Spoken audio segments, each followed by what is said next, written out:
तर आम्हाला अडवायला आम्ही काय अतिरेकी आहोत का? पहलगामच्या अतिरेक्यांना अडवता आलं नाही अशी टीका संजय राऊतांनी केलेली आहे।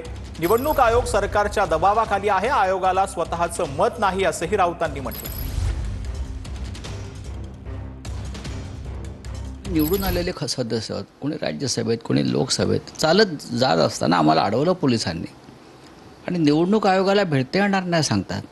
बॅरिकेड्स लावल्या, सशस्त्र पोलीस बंदुका घेऊन उभे राहिले। आम्ही काय दहशतवादी आहोत? पेहलगावमधले दहशतवादी यांना आवरता आले नाहीत। बिहारमध्ये मतदार यादीतून काढली जात आहेत, डिलीट केली जात आहेत आणि कर्नाटक आणि महाराष्ट्रामध्ये बोगस